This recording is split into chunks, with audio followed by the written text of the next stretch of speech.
Bem-vindo ao nosso Clínica da Alma, o programa de hoje. Nós vamos falar sobre a teologia da miséria. Estão aqui conosco os pastores Rogerinho, pastor Guerra. Tudo bem com vocês? Tudo bem, Jean, graças a Deus. Bom tê-los novamente aqui, estar com vocês, viu? Obrigado. Você que está em casa pode participar também, não é? Interagir conosco.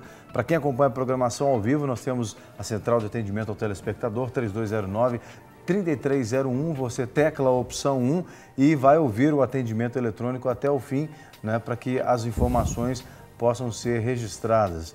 E se você quiser ligar no telefone que fala diretamente aqui no nosso estúdio, 3253-3320 é o telefone ao vivo. E para quem acompanha a programação também reprisada, pode se utilizar do nosso Twitter e do nosso e-mail. Twitter, @Clínica da Alma, e o e-mail clinicadaalma@redesuper.com.br. Nosso assunto de hoje, então, teologia da miséria. O pastor Guerra já tem ali um texto base, sempre para ilustrar, né, o tema do dia. E vamos ouvir então, pastor Guerra. Amém. 1 Crônicas 29:11 fala assim: Tua, Senhor, a magnificência e o poder e a honra e a vitória e a majestade, porque teu é tudo quanto há nos céus e na terra. Teu é, Senhor, o reino, e tu te exaltaste por cabeça sobre todos. E riquezas e glória vêm de diante de ti, e tu dominarás sobre tudo. E na tua mão há força e poder, e na tua mão está o engrandecer e o dar força a tudo. Agora, pois, ó Deus, nosso, graça te damos e louvamos o nome da tua glória. Então, eu queria colocar aqui na questão aqui que fala sobre o insucesso na erradicação da miséria. Por que fracassam os programas de erradicação da miséria? A resposta não é fácil, porque comporta um sem número de afirmações, todas pesadas e fundamentadas, né? Então, nós temos aí algumas coisas dentro da questão da miséria que muitas vezes nós até não achamos explicações para elas. Porque, né, são vários cleros, várias situações governamentais, culturais, locais, que vêm trazer essa questão da miséria. Por exemplo, você vai para o vale... E que até transcende esses aspectos também, porque estão ligados ao âmbito espiritual. Sim. Também. Sim. Aí a gente pega, por exemplo, muitas vezes as pessoas falam assim, nós vamos para o Vale do Jequitinhonha, não é? É um lugar que tem muita pobreza, muita escassez e tudo, né? Mas o que tem feito, né, para que isso acabe? O que tem sido levantado? Né? A igreja, o que a igreja tem feito? O que o governo tem feito para essa questão realmente da miséria? Então, nós vemos muitos lugares aí o âmbito espiritual, que também é muito forte. Eu sei que a igreja tem entrado, tem quebrado muitas barreiras e tal, mas a gente ainda bate. O que tem sido pregado para essas pessoas? O que tem sido levado a elas? Qual a mentalidade? Por exemplo, eu trabalhei em uma família uma vez que a mentalidade lá é que todos teriam que viver com salário mínimo. Então, era a mentalidade dentro da família. Então, assim, não havia crescimento. Por quê? Porque entraram com essa filosofia ou com essa... Já aceitaram essa condição. Essa condição, entraram com essa teologia. Então, abriram espaço. Aí, quando eu cheguei que o evangelho entrou, aí eu mostrei um outro lado da palavra, né? Igual nós lemos o versículo aqui, que Deus, Ele é dono de todas as coisas. Deus não quer miséria, Ele não quer. Ele não quer ver o pobre mendigar o pão. Mas nós podemos dizer que a miséria ela acontece, num certo sentido, até mesmo dentro dos palácios, pastor Rogerinho, porque muitas vezes a gente pensa em miséria só no aspecto material, mas às vezes as pessoas têm muitos recursos, mas vivem como miseráveis. Sim, essa é uma realidade, Jean, muito interessante, porque quando a gente pensa na questão da miséria, nós não podemos associar a miséria apenas no aspecto material. Nós temos, aí eu vou colocar duas visões. Uma é a visão da prosperidade, a outra é a questão da miséria. O que é ser próspero? Ser próspero é não ter falta. Sim. Independente se a pessoa é rica ou não é rica, independente do saldo que ela tem no banco. Tem pessoas que elas vivem de uma maneira próspera porque elas não têm falta de nada, elas vivem bem com o que têm, administram bem o que têm e conseguem ser felizes, mesmo tendo aquilo que aparentemente para outros seria pouco. Sim. Mas ela se realiza, ela vive bem, ela tem... a gente tem, inclusive, muito isso, até mesmo na questão do trabalho. Né? O que é um trabalho que satisfaz? É um trabalho que simplesmente me paga tantos R$1.000 por mês? Não, é aquilo que eu tenho prazer em fazer. Então, a questão da prosperidade, ela é muito isso. Eu não ter falta, eu não sentir falta. Em contrapartida, nós temos o outro extremo da relação, que é a relação da miséria. Sim. É que aí toca exatamente nesse ponto. É quando eu mesmo tendo, eu não me realizo. Eu estou sempre vivendo como se eu não tivesse. Eu estou vivendo em falta. Eu estou sempre criando uma situação de buscar mais por não estar satisfeito com aquilo que eu tenho. Sim. E aí, quando realmente há esse tipo de sentimento, não importa aonde a pessoa esteja e não importa o que ela tem nas suas mãos. O que ela precisa realmente é olhar para dentro de si e ver aquilo que ela realmente tem. E aí tem uma questão muito interessante, Jean, começar a ver aquilo que ela tem, desenvolvendo gratidão. Para esse tipo de situação, a pessoa precisa aprender a desenvolver gratidão, porque se ela não se vê grata por aquilo que ela tem, ou não desenvolver esse sentimento de gratidão por aquilo que ela tem, ela sempre vai querer mais e aquilo que ela tem nunca vai satisfazer. Sim. Né? E aí, uma outra questão nesse aspecto que você colocou é com relação ao sentimento de perda. É a pessoa viver como um miserável, guardando sem usufruir, com medo de perder. Que é uma outra situação E também, que aflige a alma de muita gente. Sim. E a pessoa pode ter passado por uma situação, e muitas pessoas assim, foram criadas dentro de uma miséria, nunca tiveram nada. E de repente ele vem, cresce, ele converte, Jesus entra na vida dele e ele começa a conseguir as coisas. Mas ele ainda não tirou da mente aquele processo que ele passou de miséria. Sim. E ele começa a sufocar as pessoas que ele começa a ter. Mas ele começa a sufocar a família, porque a família começa a ver que ele tem, que ele conseguiu, mas ele ainda vive esse pensamento de miséria. E muitas vezes eu já visitei pessoas, cheguei lá, ela ainda continuava com todas as coisas velhas dentro da casa dele. Mantinha aquilo tudo velho. Então, eu falei assim, por que você não trocou essas coisas aqui? Não, porque eu tenho que guardar dinheiro, ainda dá para usar. Né? Essa geladeira aqui, ó, você vê que a borracha está toda mofada e tudo. Não, mas isso aqui ainda dá, ainda aguenta mais uns meses ainda, você entendeu? E com dinheiro, porque trouxe aquele espírito de miséria para ele. Isso também está ligado à questão patológica também, né? Certamente. Né? Não só a questão espiritual. Eu penso que, como cristão, a gente sempre defende a questão espiritual. Nós somos um espírito, temos uma alma e habitamos num corpo. E eu penso que muitas vezes a psique humana ela é tão sugerida a tais coisas, a tantos apegos, espiritualmente falando, que ela acaba assimilando uma patologia e aquilo sai do nível espiritual e se firma no nível patológico, e a pessoa já não consegue mais se desvincular daquilo, porque é muito mais forte do que ela, né? E aí precisa de um tratamento até psicológico. Com certeza, precisa de um tratamento. E mesmo que essa pessoa adquire as coisas, muitas vezes ela não usa. Ela pode guardar dentro do guarda-roupa, você entendeu? E continua usando aquelas outras coisas, até roupa. A pessoa não usa, tá lá, ganha um sapato novo, mas tá usando o velho ainda, porque para não gastar o novo, entendeu? Então, Isso aí a pessoa ela tem que aprender a lidar com isso. E o que ela aprendeu? Ela aprendeu dentro do lar, igual essa família que eu visitei uma vez, qual que era a mente deles? Não, a gente pode viver só com isso aqui, isso aqui dá certo, o fogãozinho tá bom aqui, não precisa comprar um novo, nem nada.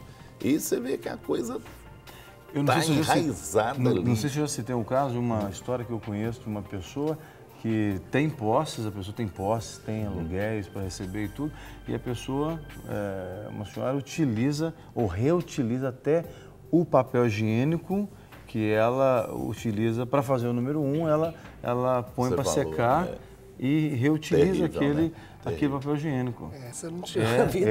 Quando eu ouvi isso, eu fiquei chocado. O cara, realmente precisa de tratamento. O cara com mania mesmo esse era mesmo, ainda conservava ainda. Eles até conta que o cara bateu na porta da casa dele, né? Falou, o que é? O cara falou, esmola. Ele falou, pode passar por debaixo da porta.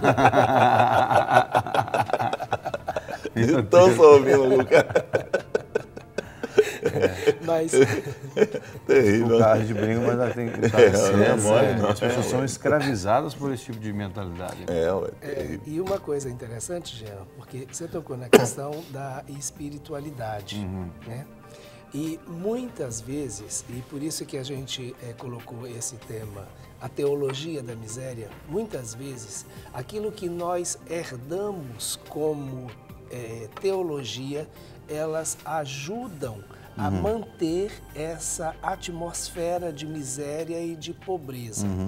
Então, há conceitos, há falsos conceitos que acabam sendo estabelecidos e ficam enraizados na nossa própria cultura espiritual.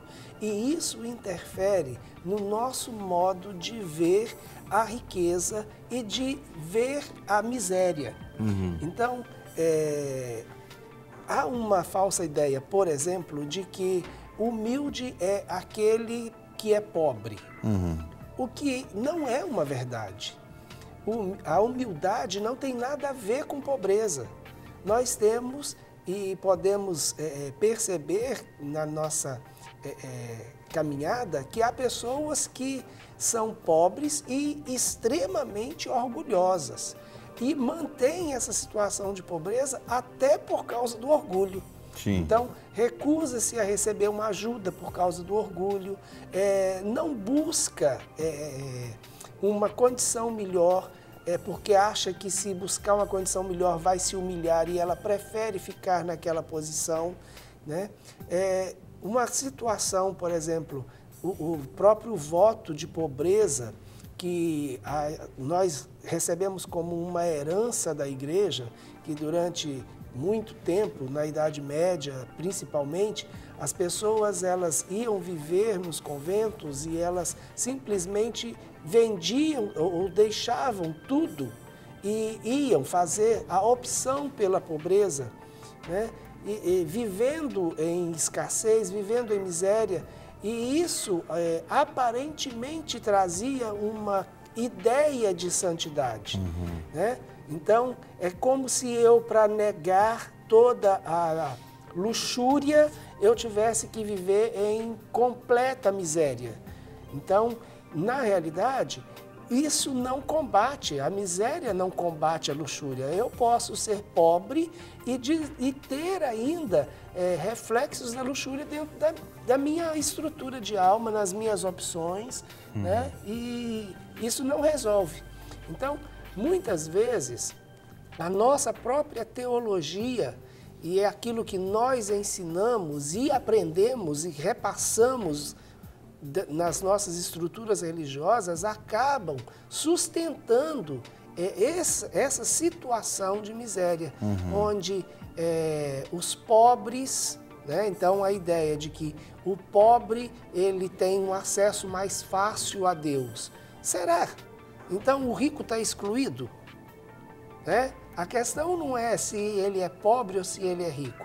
É o que está no coração dele, porque tem pobre que Deus não está ocupando o primeiro lugar no coração dele. Como tem ricos que Deus ocupa o primeiro lugar no coração dele. O coração dele não está na riqueza. Aliás, uma coisa importante dentro do que você está falando é que, por exemplo, nas igrejas a gente vê muito isso, né? As pessoas que têm um coração liberal, uma liberalidade para entregar dízimos e ofertas para Deus, e outras que não têm. Exato. Porque as pessoas sempre dizem, não, eu ganho pouco, eu não posso tirar isso ou aquilo. Porque a pessoa sempre vai achar o seguinte, eu estou entregando isso aqui, mas vai fazer falta para mim. A pessoa não pensa naquilo que o pastor Guerra leu no início, né? Falando dessa grandeza de Deus, do poder de Deus, do que Deus possui. O Salmo 24 fala que Ele possui todas as coisas, né? Então, a pessoa não percebe assim, não é que, claro, a gente não vai fazer nada como barganha, eu estou dando para Deus me devolver. Não é isso. Aliás, a Bíblia diz que se temos alguma coisa é porque recebemos do alto. Com certeza. Né? Então, se nós temos condições de ficar com 90% da nossa renda, é porque é de Deus e Ele compartilhou conosco. Então, Deus é um Deus dadivoso e as pessoas têm mania de querer sempre medir o relacionamento com Deus a partir da nossa mentalidade. E a Bíblia fala que se for fiel no pouco, vai colocar no muito. Isso tem a ver com todas as coisas, com né? todas as coisas. Isso se aplica em todos os níveis da vida. Eu penso assim, eu sempre pensei assim, por exemplo, eu vou fazer conta dos meus 90%.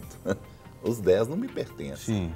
Não é? E muitas vezes as pessoas fazem conta dos 100% dela, não é? Tem que do fazer 110. Dos 110, né? Tem que fazer conta dos 90. Porque Deus, ele é provedor. E a gente tem que saber que amanhã Deus, ele pode prover. Eu tenho uma experiência na minha vida interessante, que quando eu saí da empresa, que eu fui para o ministério e tudo, eu lembro, Deus falou comigo que Ele ia prover para mim. E eu larguei a empresa, larguei tudo. Deus falou, larga que eu vou suprir as suas necessidades. E eu lembro um dia que eu cheguei em casa à noite e Fátima falou, Guerra, não tem nada em casa, não tinha nada mesmo não. Você entendeu que as latas de mantimento, barata tá fazendo Globo da Morte lá dentro. Tão vazio. As baratas são dessa, dá para ganhar um dinheiro com essas baratas. Você não usou a cabeça, mas dava para ganhar dinheiro com essas baratas aí. Aí eu falei com ela, vamos orar, né? Aí oramos. Aí no outro dia de manhã, apertou o interfone, morava no 6º andar. Aí o porteiro falou, tem uma caixa aí enorme. Eu até brinquei com o Fátima, nós estamos apertados, você comprando televisão? Ela falou, não, que comprei televisão, não. Aí subiu, né? Eu peguei a caixa, levei em casa, cheguei lá, abri a caixa, tinha despesa para 3 meses dentro da caixa. Uau! 3 meses, E até Deus Danoninho para mim, minha tinha. Você entendeu? Então, assim, como que o que Deus me prometeu, Ele fez. Ele supriu e nunca faltou. E é por causa dessa mentalidade que a gente deixa de experimentar grandes milagres de Deus, né? Com certeza. É porque a gente é tão miserável, realmente a natureza humana ela é miserável. Mas você quer ver uma questão interessante na hora que você estava falando com relação aos dízimos? A mentalidade miserável que impede a bênção. Se ele é pobre, ele pensa assim, eu não vou dar porque vai me fazer falta. Né? 10% do salário mínimo, 10% do valor Se tal. ele é rico, ele pensa assim, eu não vou dar porque é dinheiro demais. É muito dinheiro. O extremos, aí não, aí diz assim, eu vou né? administrar o dízimo e vou investir do jeito que eu acho que tem que ser. E aí a igreja dele fica passando necessidade, dificuldade, o pastor ali sofrendo, porque não sabe por que as pessoas não estão dizimando, etc. E tal, porque o irmão acha que é muito dinheiro, né? E Deus dando os projetos e etc. Uma vez aconteceu um lance comigo, eu estava pastoreando uma igreja uma vez, né, antes de eu estar em Lagoinha, e a esposa de um rapaz, ela dizimava. E ele criava maior caso com ela. Ela era convertida, ele não. Aí um dia foi na igreja, me procurou para saber sobre o dízimo. Aí eu dei uma volta com ele na igreja, aí eu acendi a luz assim e falei assim, quem que você acha que paga essa luz aqui na igreja? Abri a torneira e falei, quem que você acha que paga essa água aqui? Aí e fui falando com ele na igreja, e o templo aqui? Quem que você acha que paga o aluguel aqui? Aí falei com ele assim, eu estou te atendendo, era 1h da tarde, eu falei, você sabe por que eu estou 1h da tarde? Eu falei, por quê? Para te atender, você veio aqui, e quem que me sustenta? Eu falei, aquele estudo aqui é o dízimo, é que cobra. Aí ele falou comigo, eu não tinha pensado nisso não, né? Eu falei, pois é. Aí ele voltou em casa e não criou mais casa com a esposa Se dele. tornou dizimista e ofertante também. Não, também tornou, depois ele converteu e tudo. Entendeu? Então, né, eu mostrei para ele, porque muitas vezes as pessoas não têm noção do tamanho da despesa que uma igreja tem, entendeu? Não tem noção. E também a área, né, que a igreja, a área social da igreja. Quantas vezes as pessoas batem na porta? Quando eu pastoreava a congregação da Lagoinha aqui em Garapé, quantas vezes as pessoas batiam na minha porta pedindo cesta básica, pedindo para ajudar com conta de luz, pedindo para ajudar com medicamento, né? Quer dizer, ninguém vê essas coisas na hora que elas acontecem. Não. Só vê na hora de depositar lá o dinheiro na igreja, né? Agora, esse espírito de miséria, ele acontece não só nesse contexto que dizemos aqui da igreja, mas em muitas áreas. E quantas vezes a gente não vê, por exemplo, né, você vai presentear um parente, um amigo. A gente vai lá e compra o presente mais barato por causa dessa mentalidade miserável. Ao invés de a gente comprar o melhor presente para o pai, quantas vezes um pai ganha cueca e meia no Dia dos Pais, no aniversário? Pai tem cueca e meia para dar e para vender, né? Pastor tem gravata para dar e vender à vontade. Por quê? Eu não estou, de forma alguma, eu não estou aqui me queixando das gravatas que eu ganhei, das cuecas e meias que eu ganhei. Lógico. Não é isso, eu estou querendo dizer o seguinte, nós temos que procurar honrar as pessoas que a gente ama, né? Dar o melhor. O marido tem que dar o melhor para a sua esposa, a esposa tem que dar o melhor para o seu marido, os pais para os filhos, né? E não ter esse espírito miserável. Aquele amigo, você tem um amigo que é seu amigo há muitos anos e aí você sempre dá uma coisinha assim, bobinha. Caneta, é uma caneta, sei lá o que for. Não é que o presente ele vai dizer para a pessoa que ela é importante, não é isso. Mas a pessoa vai pensar assim, poxa vida, eu sei que fulano está apertado, ele gastou um valor a mais aqui para provar o quanto ele ama. Porque amor a gente também prova com coisas materiais, com certeza. É claro que não é só, porque senão nós vamos para outro extremo de pai dizer assim, eu dou tudo para esse menino e esse menino não me obedece. Não é bem por aí também não, né? Mas eu acho que a gente tem que fazer umas gracinhas de vez em quando. Mas o espírito de miséria não deixa, né? Porque o indivíduo fala, não, tem que segurar aqui, tem que criar experiências com a família, certeza. Né? Uma coisa que a gente tem que colocar também, que tem também um demônio que age nessa área, e que ele vem para tirar a pessoa desse foco aí, né? Tem um demônio que chama Maria Mulambo. Que ele Mulambo? Que ele vai para trazer esse espírito de miséria para a pessoa. O povo é criativo com esses nomes de demônio. Mas tem um demônio que ele tem um nome. Como Adão dava nome para os bichos lá, o povo dava nome para esses bichos aí, né? Existe, né, um denominado, os nomes assim, mas tem um nome mesmo que vem para trazer... Que é uma entidade, né? Uma entidade que vem para trazer esse espírito de miséria, para, né, criar uma legalidade.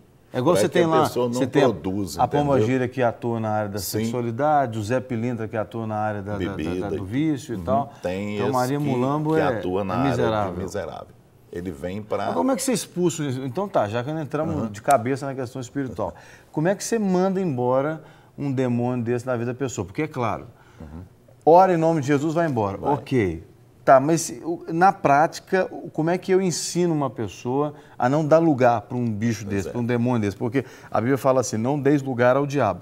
Como é que a pessoa que está em casa nos assistindo pode evitar de dar lugar para o espírito de miséria?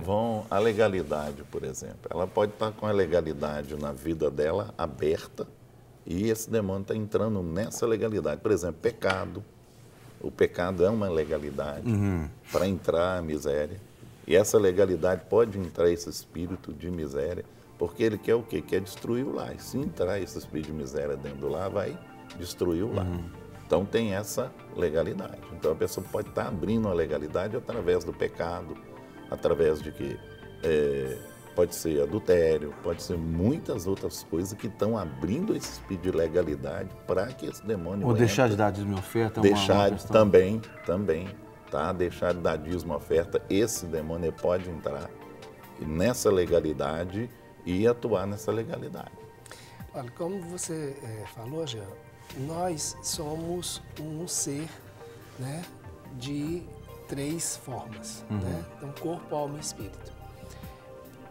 Na maioria das vezes, quando nós passamos por uma questão, que aí no caso é uma questão de libertação, nós precisamos ficar atentos com a esfera espiritual, que é especificamente a questão da libertação, mas também precisamos avaliar aquilo da minha alma que mantém essa estrutura como se fosse uma verdade para mim ou uma necessidade emocional para mim.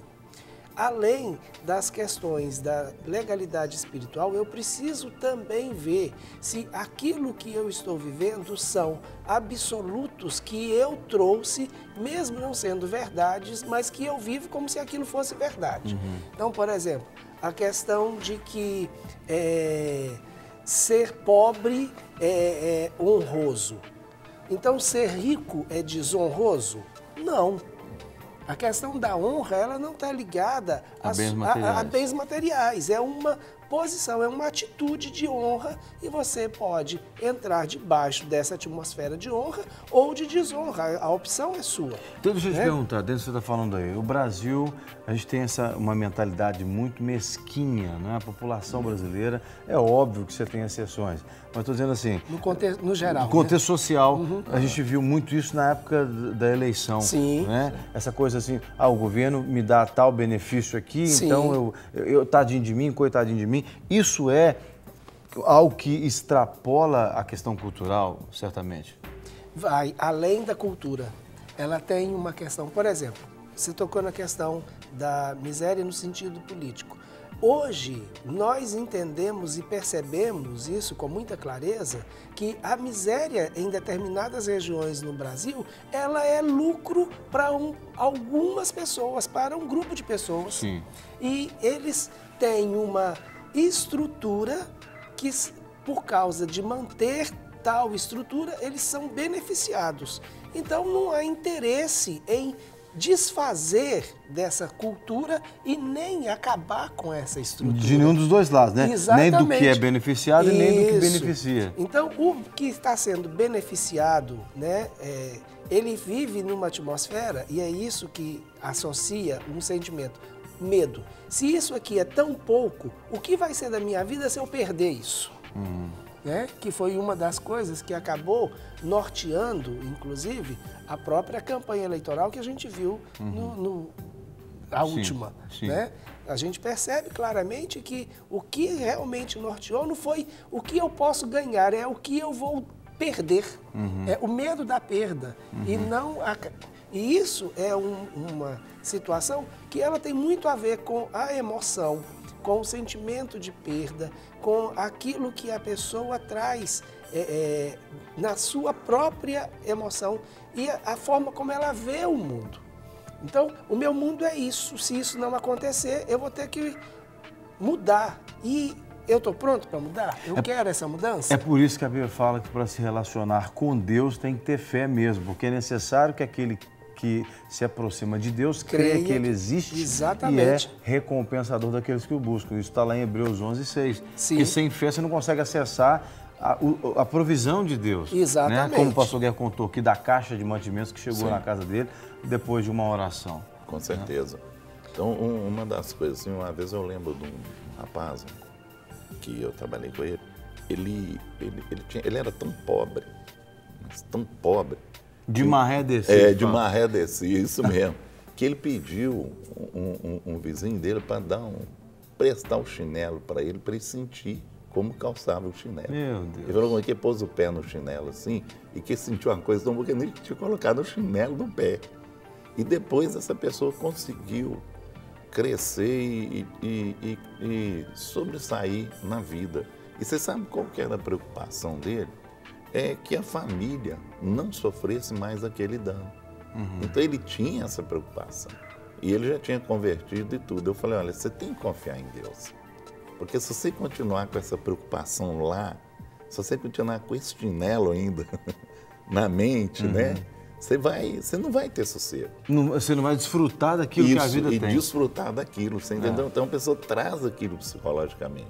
E ele conseguiu passar para a família toda essa questão. Então muitas vezes a família fica apreensiva também. Cuidado, pode perder isso, cuidado para não voltar à pobreza. Você entendeu esse tipo de ameaça? Não é? Aí vem esse sentimento, né? Quando o Rogerinho falou aqui, questão de sentimento, tudo de alma, de emoções, a gente tem que tomar muito cuidado com isso. Porque o medo de voltar à miséria, ele é muito forte. E te impede de receber o que tem para ver. E de romper. Sim. Você entendeu? E de seguir em frente. Talvez a pessoa até para naquilo ali. Talvez ele não consiga. É aquele ditado, é melhor um passarinho na mão do que dois voando. Isso. Né? É mais ou menos isso. Mais ou menos isso. Então aí a pessoa fica aí e deixa todo mundo apreensivo. Ó, cuidado, pera aí, segura a mão aí. Tal. Aí fica numa vigilância que incomoda todo mundo. E fica todos preocupados com isso. Acaba, nesse caso, não usufruindo daquilo que tem. Sim. Porque o medo de perder é maior do que o prazer em ter. Entendeu? Então, isso acaba gerando um conflito e a pessoa opta pelo medo de perder, em vez de desfrutar aquilo que tem. Então, acaba tendo uma vida miserável, aí volta naquilo que a gente falou antes, né, Jé? Mesmo dentro de um palácio, vivendo como miserável, vivendo como pobre. Agora, o tratamento para isso, né? Qual é o viés de tratamento disso? Por onde é que passa o tratamento disso? Aí eu posso atacar só a questão espiritual, com oração, com aconselhamento, leitura da Bíblia, ou eu tenho que ter outras ações no decorrer? Os dois lados. A parte espiritual e também essa cura da parte de miséria que a pessoa veio. O senhor, quando conta pra gente aqui algumas coisas, o senhor ilustra com alguns exemplos, vocês ilustram, no caso, vocês atendem lá no Clínica. Sim. Me lembro aqui, só para comentar como figura, um caso, quando nós falamos sobre medo, o senhor citou do caso de uma mulher que tinha medo de lagartixa, Sim. e aí o senhor fez uma figura, depois mostrou uma de brinquedo, até que ela perdeu o medo. Sim. Um caso que vocês trataram, talvez, lá, que vem à mente aí, de pessoas que tinham esse espírito de miséria, como é que foi o tratamento que vocês fizeram que ajudou essa pessoa? Primeiro, né, teve que levar ela lá na infância, para ela confrontar ela. Quando o senhor fala levar ela na infância, é fazê-la lembrar das histórias da memória. Lembranças, levar ela à infância. Tem nada a ver com regressão. Não tem regressão. Normalmente está associado a uma situação de perda, gente. A pessoa que tem uma situação de perda, né? O pai tinha e de repente deixa de ter, ou que passa por extrema escassez, entendeu? Não que tenha perda, mas que nunca teve. Então foi uma vida muito difícil, que de repente não tinha o que comer. Então ela fica, de uma certa maneira, aprisionada emocionalmente naquele quadro onde não tem. Então, nesse caso, aí sim precisa voltar lá, é isso que o Guerra está querendo dizer. Aí tem que ir lá e tirar ela desse quadro, que isso é uma cadeia que a pessoa fica. Ela fica presa a essa cadeia, entendeu? Então tem que tirar ela dessa cadeia.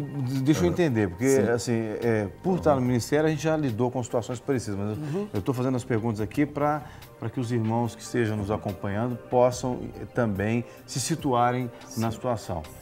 Se essa pessoa teve lá uma situação de escassez com comida, por exemplo, ela queria comer um frango quando ela era pequena e não tinha frango na casa dela, ela via na casa do vizinho, porque na casa dela a situação era bem sofrida. Então, a forma de ajudar essa pessoa, você leva ela a redescobrir essa experiência e aí, para curar isso, você dá para ela um frango para ela comer? Não, porque eu estou pensando, nisso por causa da história da lagartixa lá. Da história, por exemplo, da sala que vocês têm lá para fazer o enterro e tal. O caixão. O caixão, etc. Não, nesse caso aí, a gente só vai levar a pessoa, por exemplo, ela tinha vontade. Eu trabalhei com uma pessoa que foi negado para ela um alimento. Ela queria e a pessoa falou, ó, não tem para você aqui, tá? E negou e a pessoa teve que ir embora e não comeu naquele lugar ali. Porque ela queria, estava com fome, foi negar. Então, primeira coisa, tem que levar essa pessoa a perdoar aquela pessoa que negou para ela. Ela vai ter que liberar esse perdão. Sim. Porque ela está com essa mágoa dentro dela, além do espírito de miséria, ela está com essa mágoa. E muitas vezes mágoa com pessoas e com família. Por exemplo, eu trabalhei com um cara que ele tinha raiva do pai dele, porque o pai dele foi pobre. Então ele falou assim, sabe o que falou comigo? Ele falou assim, por que eu nasci num lar pobre e não num lar rico? Você entendeu? Aí ele estava com raiva. Mas essa pergunta muita gente faz, eu mesmo já fiz essa pergunta. Até de Deus ele estava com raiva, que ele falou assim, por que Deus fez isso comigo? Você entendeu? Você tem que levar primeiro ele pedir perdão a Deus. Né? Que ninguém, muitas vezes a pessoa usa que a pessoa perdoar a Deus, não, ninguém perdoa a Deus, Deus não erra. Ele tem que fazer o quê? Ele tem que pedir perdão a Deus por ele ter pensado dessa forma. Segundo, perdoar a pessoa da família, por exemplo, o pai, porque, igual eu falei assim, seu pai teve culpa de ser pobre? Não. Ele teve culpa, ele passou por um processo de vida que chegou a essa condição. Claro. Você nasceu dentro de um sistema que, né, não, aí cabe a você o quê? A crescer e lutar para que as coisas melhorassem. Você também não lutou. Você condicionou ao sistema. Sim. Ele não lutou. Eu falei que você condicionou. Você dançou ao sistema. conforme a música. Conforme a música. Ele condicionou. Eu falei, mas agora você está tendo uma oportunidade de sair desse sistema. E a primeira coisa que você tem que fazer é pedir perdão. Não é? Tranquilo. Depois, se você quiser sair, comer um frango com cara, é diferente. O que não é nada mal nesse O horário, que é nada inclusive. mal nesse horário, não tem problema, né? Mas você vai levar ele que dali para frente, ele tem que tomar uma postura. Sim. E a primeira coisa é o perdão. É liberar as pessoas, pedir perdão a Deus, abrir o coração e ver que ele pode desenvolver dentro da área que ele foi dado e do que Deus deu a ele. Mas importante é isso. Muitas vezes a pessoa até se compara na família. Ah, eu não consegui fazer isso e tal. Cada um faz sua parte. Senão fica igual aquela história do incêndio lá na selva, que o elefante saiu com a tomba jogando água e o passarinho chegou e jogou um pouquinho de água. E o elefante começou a rir dele e falou, estou fazendo minha parte, eu só posso carregar essas gotas de água, né? Certamente. Eu não tenho tromba, mas tem asa, né? Então, muitas vezes a gente tem que ver a pessoa que ela tem que fazer a parte dela. E conscientizar ela, o que você fez para mudar o quadro? Você entendeu? Nada, você parou. Você cruzou os braços e aceitou. E aceitou. Você entendeu? Hoje você tem a oportunidade, Deus está te dando a oportunidade de fazer o que você não fez. Mudar a história. Mudar a história, sua vida. Uma coisa muito interessante também, já nesse processo de escassez muito grande, é quando você leva a pessoa a ver que mesmo vivendo um período de muita escassez, ela conseguiu sobreviver e Deus tinha um projeto maior para a vida dela. Outros poderiam ter morrido, como já morreram, mas ela sobreviveu. Então, apesar da falta, Deus estava ali, Deus sustentou e Deus mudou a posição dela. Sim. Porque se antes ela vivia uma situação de muita escassez e hoje ela tem, é porque ela experimentou uma mudança. Ela teve oportunidades e essas oportunidades foram portas que Deus abriu diante dela e deu a ela sabedoria, deu a ela motivação, deu a ela força para passar por essas portas e mudar a sua própria história. Então, quando você dimensiona isso, né, para Deus, aí a pessoa começa a ver Deus mesmo naquele período de escassez, né? Mas vê a bondade de Deus, o suprimento de Deus, e isso faz muita diferença no processo de cura. Eu queria aproveitar a oportunidade, que a gente está falando num processo de cura, para deixar um lembrete para você que esse final de semana nós vamos ter sexta, sábado e domingo, a nossa última clínica no sítio Greenpeace. Nós vamos estar ali no sítio em Contagem. A última clínica do ano, né? Isso, a última clínica desse ano. E 2014. se você ainda não fez a sua inscrição, ainda há vagas, poucas, e que você possa entrar em contato conosco, né, pelo e-mail ou pelo telefone. Se você quiser, você pode fazer tudo pelo e-mail, mclinicadaalma@gmail.com. Você pode também entrar em contato conosco e receber todas as informações necessárias e a gente vai ter o privilégio de estar junto com você e poder ser instrumento de Deus para ministrar na sua vida durante esse final de semana.